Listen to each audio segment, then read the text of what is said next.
Prelims 2013 का एक और सवाल है जियोग्राफी सेक्शन से। क्लाइमेट को लेकर पूछा गया है। क्लाइमेट का डिस्क्रिप्शन दिया गया है और पूछा गया है किस क्लाइमेट के बारे में ये डिस्क्रिप्शन दिया है। देखते हैं क्या क्वेश्चन है। Climate is extreme, rainfall is scanty and the people use to be nomadic herders. ठीक है, 3 कंडीशन दी गई है और पूछा गया है the above statement best describes which of the following reasons. अगर आप इसके आंसर की बात करें तो option B Central Asian steppe is the correct answer in here.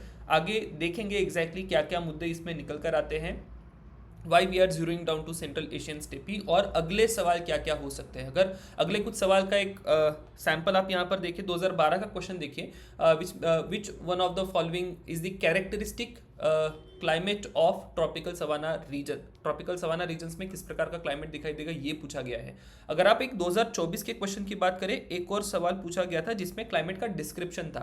ठीक है, marine west coast of type of climate हम लोग उसको कहते हैं, तो उसका डिस्क्रिप्शन दिया और फिर पूछा गया कि किस क्लाइमेट रीजन की डिस्क्रिप्शन ये है। तो आप यहाँ पर समझ ले कि क्वेश्चन कैसे पूछे जा रहे हैं। Either you are given a climate और उसके पेक्यूलियर कैरेक्टर पूछे गए, या कैरेक्टरिस्टिक्स दिए गए और क्लाइमेट पूछा गया। कंसेप्चुअल अंडरस्टैंडिंग बहुत इंपॉर्टेंट है। थरोली आपको इन क्लाइमेटिक रीजन्स को करना पड़ेगा। जीसी लियोंग में जो कुछ भी दिया है और एनसीईआरटीज में जो कुछ भी दिया है उसको बहुत अच्छे से प्रिपेयर करिएगा। बात करते हैं इस सवाल की एक और बार। यहाँ पर अगर हम लोग देखें क्या क्या डिटेल्स निकल कर आती है।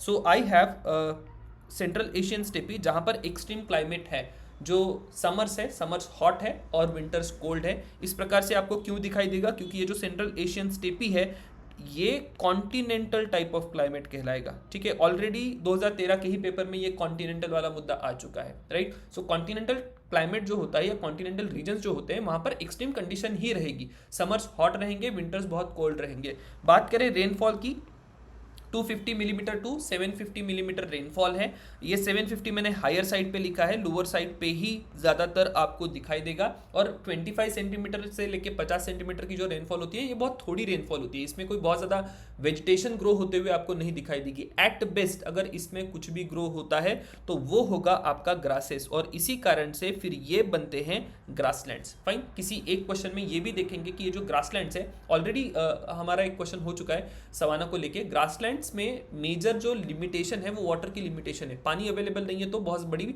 वहां पर वेजिटेशन ग्रो नहीं करती, सिर्फ ग्रासेस ही यहां पर ग्रो कर सकती है। लेकिन अगर आप ये सेंट्रल एशियन स्टेप की ग्रासलैंड्स की बात करें तो ये बड़ी ही न्यूट्रिशियस ग्रासेस होती है, और इस कारण से इस पर्टिकुलर रीजन में डेयरी की इंडस्ट्री बड़े पैमाने पर ग्रो होते हुए आपको दिखाई देगी, राइट। डेयरी इंडस्ट्री वर्ल्ड की जो है वो सारी ही स्टेपी में होगी या प्रेरीज में होगी। तो ये लाइन पे भी अगले क्वेश्चन बन सकते हैं। एनालिसिस अगर आप देखें यहाँ पर थोड़ा सा, मैंने चारों ही जो क्लाइमेटिक रीजन्स है उनकी क्या क्या फीचर्स रही हैं उसको यहाँ पर पॉइंट आउट करा है। So I have African savanna, जो टेम्परेचर है हॉट समर यहाँ पर होगा, रेनफॉल मॉडरेट है, लाइफस्टाइल जो है ये हर्डिंग और एग्रीकल्चर यहाँ पर बड़े पैमाने पर प्रैक्टिस होता है। Central Asian steppe extreme climate है, कॉन्टिनेंटल क्लाइमेट है, रेनफॉल बड़ी ही कम है, नोमैडिक हर्डिंग यहाँ पर होती है। नॉर्थ अमेरिकन प्रेरीज की बात करें, माइल्ड टू मॉडरेट क्लाइमेट इसका होता है, रेनफॉल स्टेपी के कंपैरिजन में ज़्यादा होगा। ठीक है, तो इसमें स्टेपी और प्रेरी में डिफरेंस ध्यान में रखिएगा। स्टेपी के जो रीजन्स होते हैं रेनफॉल कम होती है, प्रेरीज में रेनफॉल थोड़ी ज़्यादा होती है, तो प्रेरीज की जो ग्रास होती है ये भी टॉलर होती है, राइट। सो प्राइमरी एग्रीकल्चर आपको व्हीट के कल्टीवेशन इस पूरे इलाके में दिखाई देंगे। ये भी डेयरी की इंडस्ट्री के लिए बड़े जाने जाते हैं। साइबेरियन टंड्रा की बात करें तो यहाँ पर एक्सट्रीम कोल्ड कंडीशन है, वेरी लो रेनफॉल आपको दिखाई देगा और लिमिटेड ह्यूमन एक्टिविटी यहाँ पर बनती है, राइट। अगर और थोड़ा सा डिटेल में आपको वैल्यू एडिशन करनी होगी, अब ये टेबल मैंने क्यों दिया था, इसका एक सिंपल रीजन था, आप मिक्स एंड मैच करिए, आप आपके आंसर पर पहुंच जाएंगे। मैं थोड़ा सा डिटेल में यहाँ पर कुछ एक चीज़ें मेंशन किया हूँ। सो यहाँ पर अफ्रीकन सवाना की हम लोग अगर बात करें तो सब सहारन रीजन जो है और कलाहरी जो डेजर्ट है उसके सराउंडिंग का जो रीजन है that is African Sahara savanna. यहाँ पर अगर आप क्लाइमेट की बात करें तो ट्रॉपिकल क्लाइमेट है, distinct wet and dry season आपको दिखाई देगा। टेम्परेचर देखिए 20 से लेकर 30 डिग्री सेल्सियस तक टेम्परेचर है। ग्रासलैंड के ही आपको टिपिकल फॉर्मेशन यहाँ पर दिखाई देगी, लेकिन स्कैटर्ड ट्रीज भी यहाँ पर कुछ एक दिखाई देती है, अकाशिया और बाओबाब्स। ये ध्यान में रखने हैं। यहाँ पर सवाल हो सकता है इंडिया के कुछ एक रीजन में ये ट्रीज जो है वो पाई जाती हैं, उसको लेके न्यूज़पेपर में पिछले कुछ दिनों में आया था, तो वो आपको ध्यान में रखना होगा। वाइल्ड लाइफ की बात करें तो मोस्टली हर्बीवर्स होंगे, प्रेडेटर्स होंगे, और human activity is largely pastoral communities और एग्रीकल्चर यहाँ पर दिखाई देगा। सेंट्रल एशियन स्टेपी की अगर बात करें तो सेंट्रल एशियन स्टेपी फैले हुए हैं यूक्रेन से लेके कजाकिस्तान, मंगोलिया और चाइना के कुछ एक इलाकों में। कॉन्टिनेंटल क्लाइमेट होती है जो कि बड़ी ही एक्सट्रीम होती है। हॉट समर कोल्ड विंटर होगा। एनुअल रेनफॉल की अगर बात करें तो 25 सेंटीमीटर टू 75 सेंटीमीटर रेनफॉल होती है। ये भी ग्रासलैंड के ही रीजन्स हैं। यहाँ पर वाइल्ड लाइफ की बात करें अगेन हर्बीवर्स होंगे, और हिस्टोरिकली अगर आप इन रीजन्स को देखें तो ये नोमैडिक हर्डर्स के रीजन रहे हैं।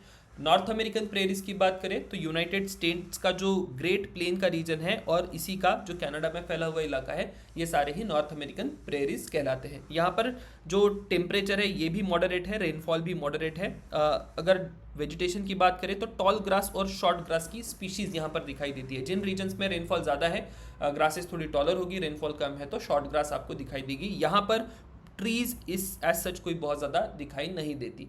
देन ह्यूमन एक्टिविटी मेजरली आपको एग्रीकल्चर ही दिखाई देगी। ग्रेन प्रोडक्शन के लिए या ग्रेनरीज ऑफ द वर्ल्ड की अगर बात करें तो ये नॉर्थ अमेरिकन प्रेरीज की आपको बात करनी होगी। एज सच जो आपके स्टेपी के रीजन्स है वो भी ग्रेनरीज ही है, लेकिन प्रेरीज जो है वो बड़े पैमाने पर ग्रेनरीज के तौर पर डेवलप हुए हैं। साइबेरियन टंड्रा को लेके कुछ एक सवाल हो सकता है, मैं यहाँ पर मार्क कर दूंगा कहाँ कहाँ पर सवाल हो सकता है। एक तो रीजन आपको वैसे भी पता होता है कि रशिया के रीजन्स में ये Siberian Tundra is spread over. Long harsh winters है, टेम्परेचर कई बार 0 डिग्री सेल्सियस के नीचे जाते हुए आपको दिखाई देगा। देन वेजिटेशन को लेके सवाल होगा, ठीक है। ये आपको ध्यान में रखना है कि यहाँ की जो वेजिटेशन है, मॉसेस होते हैं, लाइचेंस होते हैं, या बहुत ही अगर अच्छे से कंडीशंस वहाँ पर डेवलप हुई तो थोड़े बहुत श्रब्स डेवलप हो सकते हैं। यहाँ का जो ग्रोइंग सीजन होता है वो बहुत शॉर्ट होता है, जनरली 45 डेज का ग्रोइंग सीजन होता है, राइट। और उस कारण से फिर जो ग्रोथ है वेजिटेशन की वो लिमिट हो जाती है। मॉसेस और लाइचेंस ही यहाँ पर डेवलप हो सकते हैं। देन वाइल्ड लाइफ की अगर बात करें तो कुछ एक रेनडियर वगैरह आपको दिखाई देंगे, आर्कटिक फॉक्सेस हो सकते हैं या माइग्रेटरी बर्ड्स हो सकते हैं। ह्यूमन एक्टिविटी बहुत ज़्यादा यहाँ पर नहीं दिखाई देगी। तो ये रहा इन सारे ही रीजन्स के बारे में वैल्यू एडिशन। इन्हीं एस्पेक्ट्स को लेके अगले सवाल बन सकते हैं। स्पेसिफिकली अफ्रीकन सवाना बहुत अच्छे से कीजिएगा, ये बड़ा ही इंटरेस्टिंग रीजन है ह्यूमन लाइफ को भी लेके, एनवायरनमेंट को लेके और यहाँ की वेजिटेशन को लेके। तो यहाँ से ज़्यादा सवाल पूछने की गुंजाइश होती है। मिलते हैं अगले क्वेश्चन में। Thank you everyone.